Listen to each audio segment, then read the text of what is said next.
Alex, Ouais. t'as vu les Spurs hier soir? Ouais. Dommage que Duncan n'était pas là, je pense que ça aurait pu tout changer. Hein. Je crois qu'il faut qu'on en parle d'ailleurs. Des Warriors aussi, non? Un petit peu, hein. Vite fait. Faut qu'on en parle. Ouais. Allez.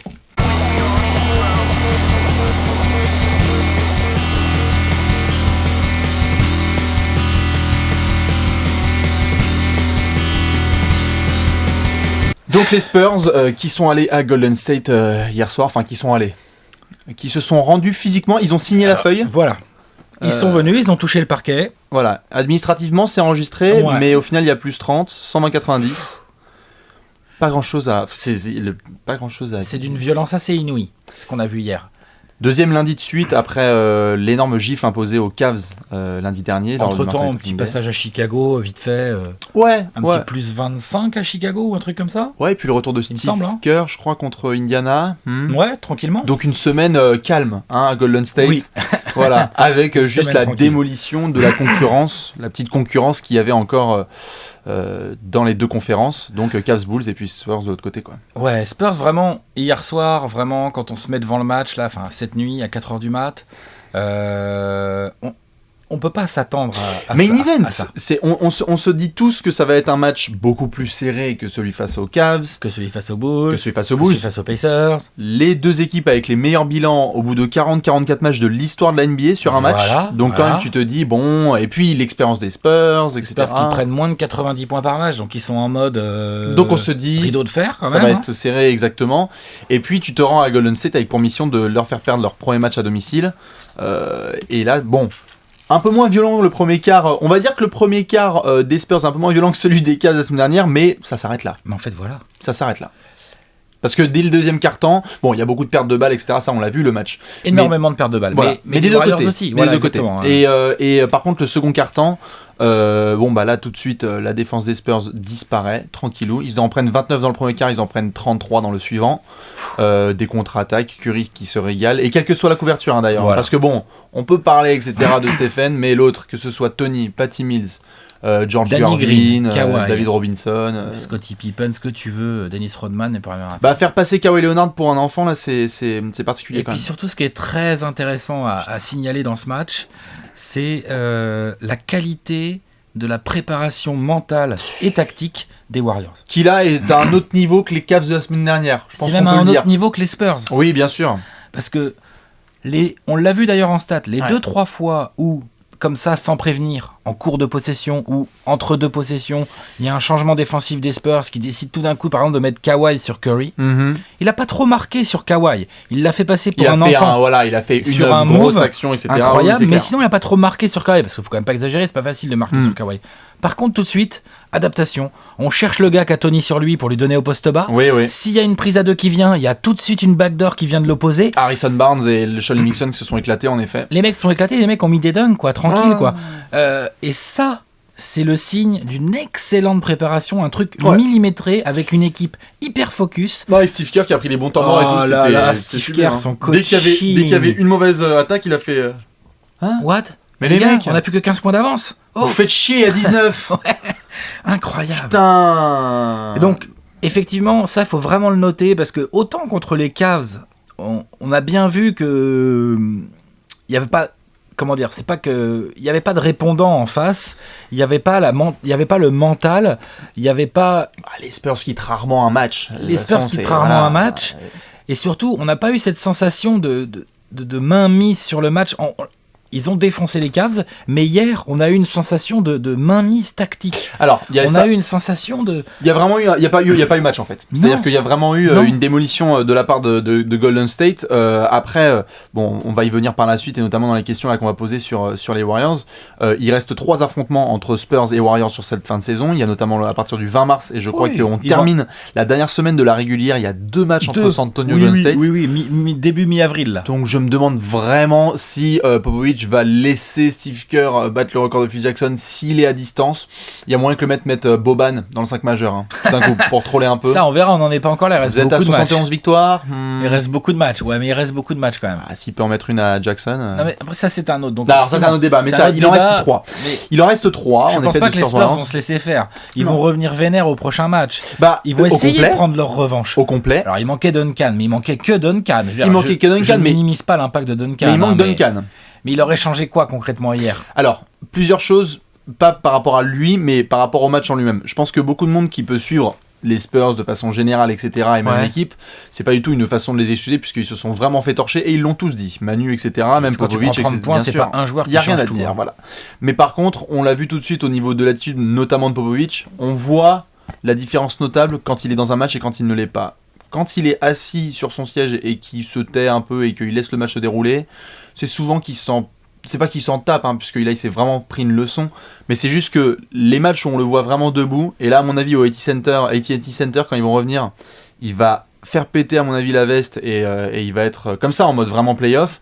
C'est toute autre équipe qui se ramène. Bien et sûr. On l'a vu notamment face aux Cavs la semaine dernière où il était vraiment debout à gueuler, etc. Il s'est fait out-coaché par Kerr là. Il s'est fait out-préparé. Donc c'est ça, c'est il s'est fait out-préparer.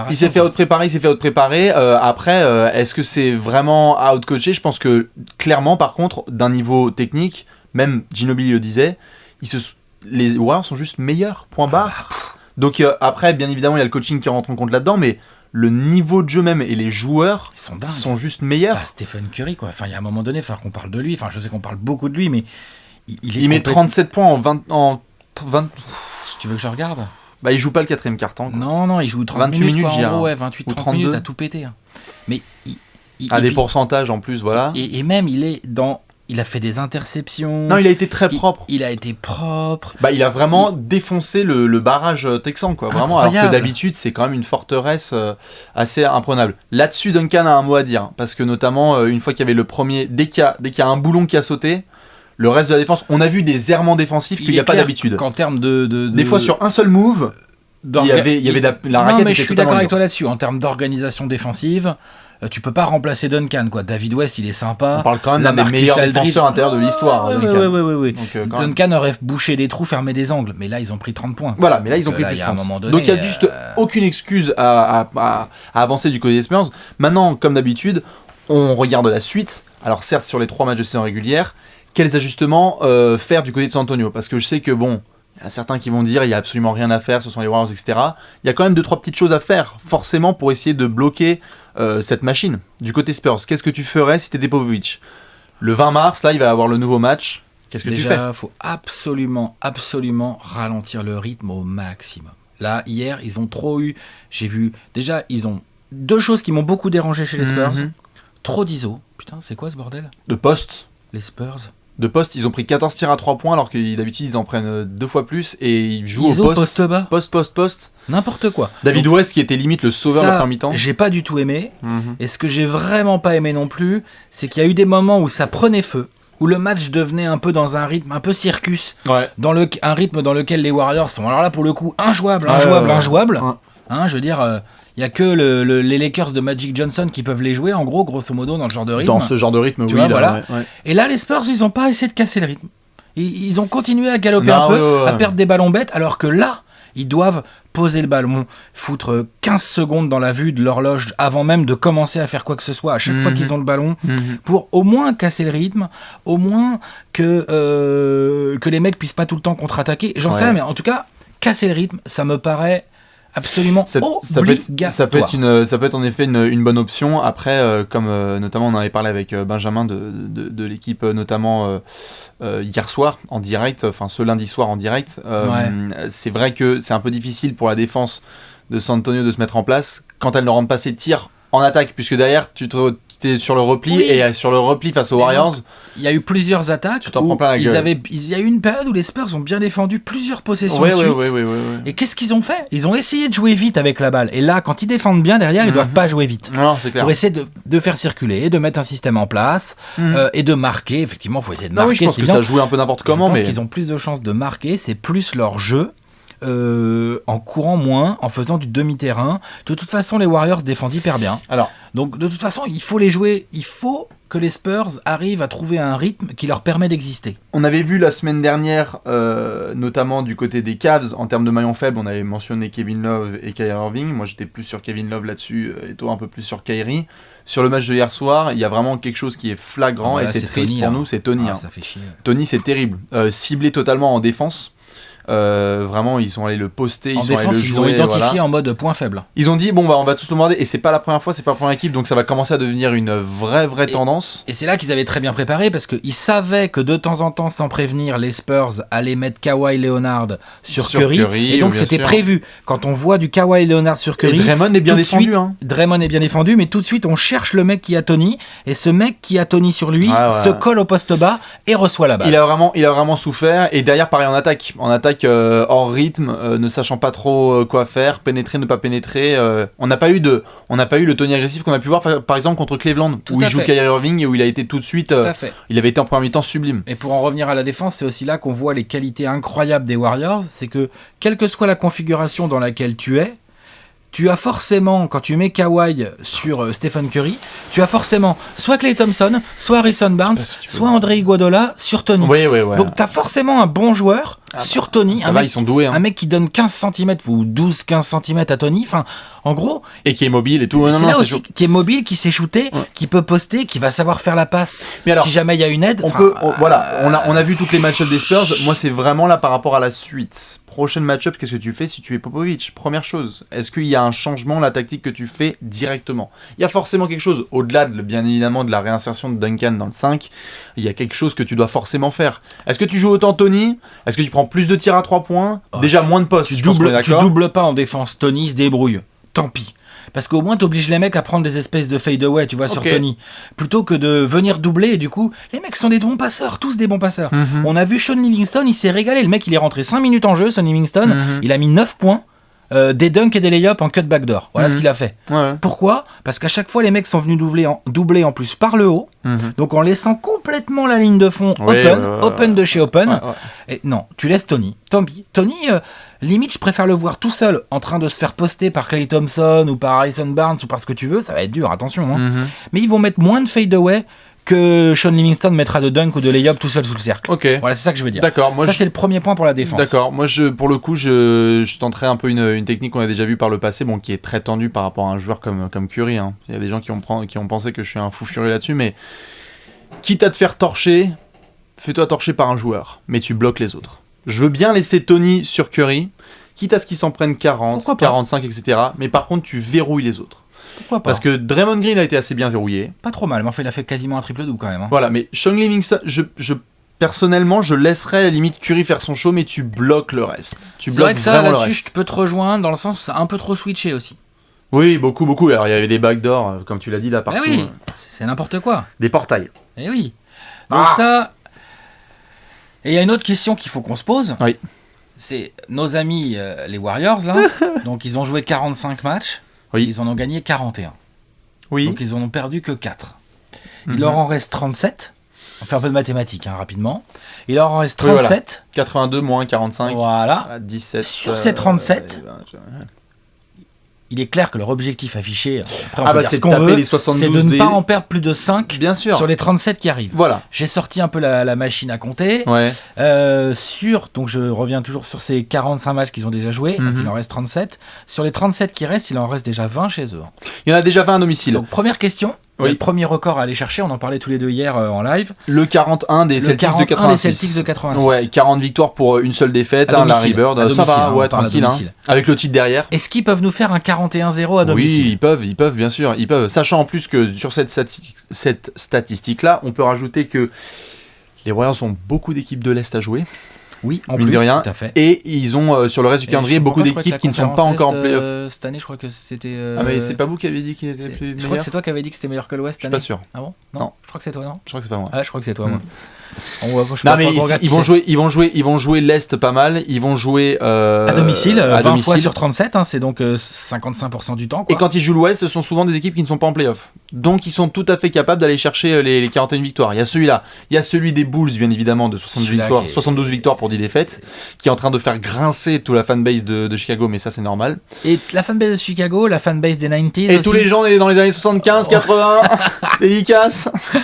Bien évidemment. Ah non, on ne touche pas à ce record. Moi je suis archi pour. Je le dis, je l'affirme. Oui, je suis archi pour. Mais alors, les records, ça doit tomber. Et alors, s'ils pouvaient tomber avec une équipe qui joue comme ça. Oh là là là. Bien sûr, ça serait quel pied pour le basket. Je reviens quand même sur le sujet principal, Alex, puisqu'en effet il y a des records à faire péter, mais ça, ce sera dans les prochains apéros notamment qu'on fera, puisque à mon avis vers avril il y a moyen qu'on en parle. Après on va voir. On verra. Si ça se trouve ils vont en perdre 15 de suite. T'es jamais à l'abri d'une blessure. T'es jamais à l'abri d'une blessure. Mais alors justement le sujet principal. T'es jamais à l'abri d'un coup de mou ou de Curry. Oui. Bon, j'y crois pas des masses, mais on sait jamais. La question principale qu'on se posait, c'est comment faire face aux Warriors là sur les prochains matchs et notamment les records dont tu parles. Il y a donc eu 4 défaites face à Dallas, Milwaukee, Détroit et Denver. Ouais. Bon, que des matchs évidemment à l'extérieur. Oui. 2 matchs le mercredi et 2 matchs le samedi. Donc 2 fois des back-to-back aussi. Milwaukee, c'était donc un back-to-back en fin de road trip. Oui. Donc back-to-back au bout de 6 ou 7 matchs à l'extérieur. Oui, Milwaukee. Ça c'était Milwaukee. Détroit, c'était la veille d'aller à Cleveland. Je cherche pas les excuses. Je cherche à décrire. C'est pas la veille. Je crois que c'est un samedi et que les. C'est pas la veille, tu as raison. Mais c'était le premier match d'un road trip de 3 matchs qui était donc Détroit, Cleveland, Chicago. Encore une fois, je cherche pas les excuses. Non, oui, c'est clair. Ce que je veux juste dire par là, c'est juste expliquer un contexte. Le match contre Dallas, c'est un début de back-to-back sans Stephen Curry, puisqu'après il joue à Houston le lendemain. Donc Klay Thompson est tout seul et ils perdent. Donc c'est là, ils ont perdu sans Curry. Bon, voilà. Après les 3 autres, c'est avec Curry. Et puis Denver, bon, voilà, c'est la spéciale. Donc c'est vrai qu'à chaque fois, il y a des contextes. Mais combien ils peuvent en perdre des matchs comme ça? C'est un par-ci par-là. Donc moi je trouve qu'ils sont vraiment sur les traces de tous ces records. Il faut s'y préparer. Ouais, ils sont sur les traces. Maintenant ça reste un challenge immense. Gagner 32 des 37 prochains matchs, c'est un challenge immense. Il y a la fatigue physique, etc. On verra bien évidemment. Mental mais aussi, ça on sait jamais. Ils peuvent Là, hier, ils étaient focus comme jamais. Là, ils étaient focus comme jamais à Cleveland. Focus comme jamais à Chicago. Ouais. Là, ils reçoivent les Spurs. Ils les détruisent avec une concentration, une motivation absolument hallucinante. Peut-être qu'un de ces 4 aussi. Oui, bien sûr. Ils vont se prendre une vraie. Moins motivés, j'en sais rien. Question qui ne sert totalement à rien, mais je la pose quand même, puisque voilà, les questions qui ne servent à rien. On peut arrêter les votes là pour l'MVP. C'est bon. Là il peut mourir demain, je veux pas lui souhaiter non, on va pas je souhaite pas la poisse, mais il peut mourir demain, le mec il est MVP. C'est réglé. Faudra juste voir où en sera le record des votes première place, parce qu'à mon avis celui-là il pourrait être pas mal. Oh là là, là qui déjà, là moi je veux bien avoir les noms des journalistes qui vont pas voter pour Curry. Je sais pas, peut-être Jean-Michel Cleveland et Stéphanie Spurs et Stéphanie Chicago. Stéphanie San Antonio. Stéphanie Chicago à mon avis, il y a moins qu'elle soit pas contente.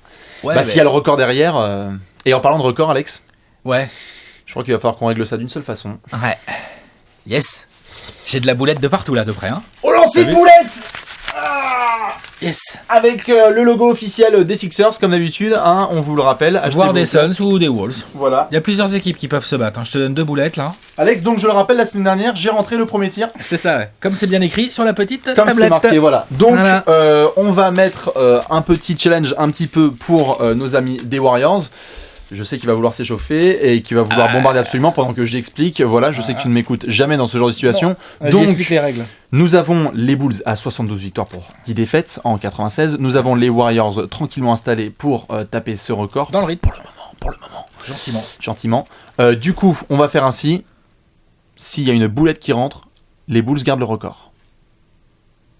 D'accord. Donc, on joue pour sauver les Bulls. On joue pour sauver les Bulls. On ne joue pas pour faire en sorte que les Warriors gagnent. On joue surtout pour sauver les Bulls. Donc Alex, concentration. Parce que là, il y a tout Chicago, il y a tout l'Illinois qui est derrière toi. Il y a Michael, il y a Scotty, il y a Phil Jackson. Il y a Tony Kukoc. Est-ce que tu es chaud? Allez, j'y vais. Oui. Allez, on va sauver les Bulls. Allez, quand même. Merde. Ah merde. J'ai raté. Non. Ah, c'est dur, moi que c'est dur. Attends, c'est hyper dur. Merde. Ah mince. Ouais, deuxième chance. Vas-y, essaye toi. Bon, je vais essayer. Essaye de sauver les Bulls toi. Ça va être vraiment chaud. Ouais, essaye de sauver les Bulls. Ah voilà. Merde. D'accord, bon ça va être un peu compliqué. Allez, un deuxième essai quand même, il faut vraiment s'appliquer. Faut essayer. Ah, ça va être... Il est haut. Pas loin, hein. Il est haut le panier, ouais, grave, toi t'étais pas loin toi. Attention, hein, pousse. Ah ouais, non, ça va être dur. Bon, allez, quand même, vas-y, sauve-les. Ouais, grave. Parce que là, il y a Jordan qui est en train de... S'il te plaît. Allez. C'est clair. Parce que attention, si je le mets... Non. Le Balachiote ne ment pas, vous jamais. le savez. D'ailleurs, on l'a dit la semaine dernière et David Blatt s'est fait renvoyer. Oui. Exactement, puisqu'on a toujours raison avec le Balachiote. Donc, bien évidemment, les Warriors qui vont battre le record. On fera plusieurs apéros sur la suite de cette saison historique du côté de Golden State. Tout à fait. Et puis, San Antonio, on verra quelle sera la réaction lors des prochains matchs avec Tim Duncan. Oh, ils vont se relever tout de suite, il n'y a pas de souci. Tu Moi, crois ce qui m'intéresse vraiment, c'est une petite équipe de de voir la basket, suite hein. des Warriors, quoi. Ouais. Voilà. On verra ça tranquillou. Allez, Alex, Allez, ciao. prochain rendez-vous en mars. Ciao. I know you